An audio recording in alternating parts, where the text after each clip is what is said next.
trouxe para nós uma breve explanação ali do Evangelho e que trata dessa reencarnação. Como é que ela acontece? Né? Por que ela acontece?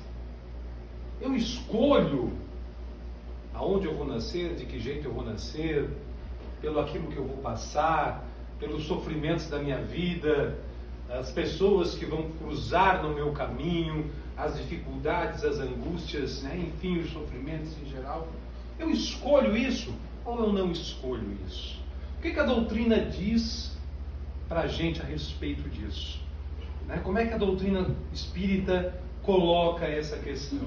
Então a gente vem falar, né, um pouquinho sobre isso, né, sobre como acontece esse processo, né, esse planejamento de retorno à carne, né, de renascimento, de reencarnação e as suas particularidades, né, e que nos explica muita coisa.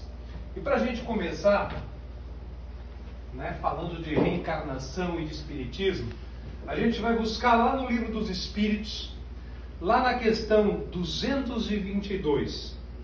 E lá diz assim, ó, olha só que interessante.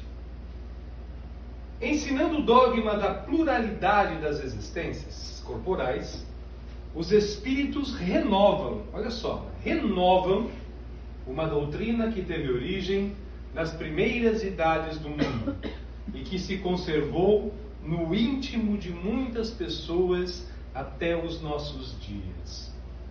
Olha só que fantástico.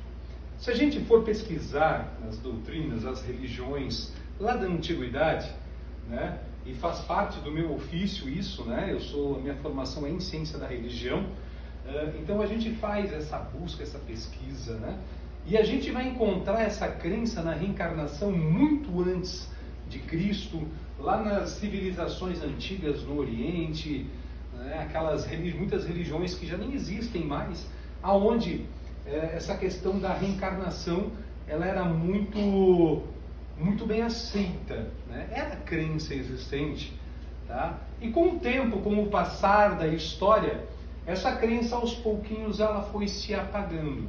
Claro que por vários interesses, né, que tem envolvidos, interesses né, políticos, interesses de poder e tudo, e acabou algumas coisas meio que dando umas modificadas, né? Algumas palavras modificadas, alguma coisa assim, e essa crença ela foi aos poucos dando uma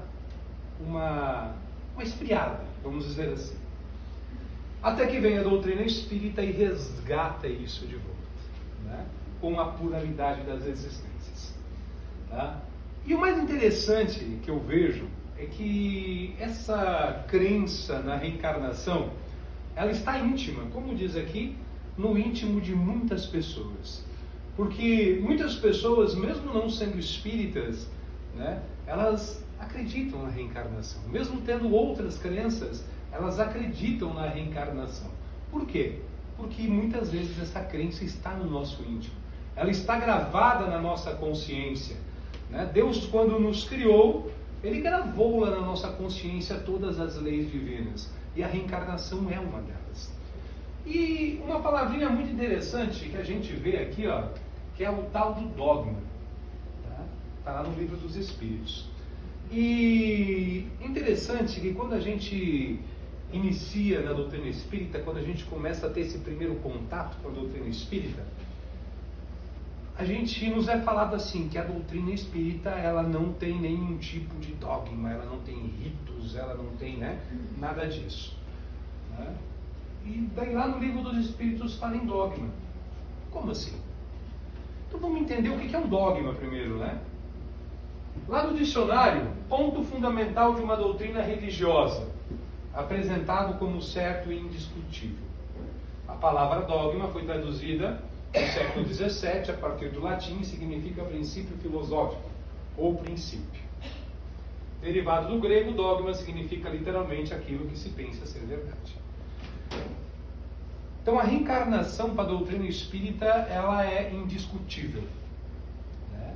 Então ela é um dogma, ela é algo que nós temos, é um princípio filosófico, é aquilo que nós não achamos, nós não acreditamos, nós temos certeza. Né? Às vezes me perguntam assim, né? Às vezes meus alunos, né? Às vezes em conversas informais, né? Ou amigos, né? Vêm e perguntam para mim, você acredita em reencarnação? E eu sou bem sincero, eu digo, não, eu não acredito na reencarnação. Como, professor, não acredita na reencarnação? Não, eu tenho certeza. Tá? Porque para a doutrina espírita isso é um dogma, né? Ele é indiscutível, tá? Ela é comprovada. Tá? Gente,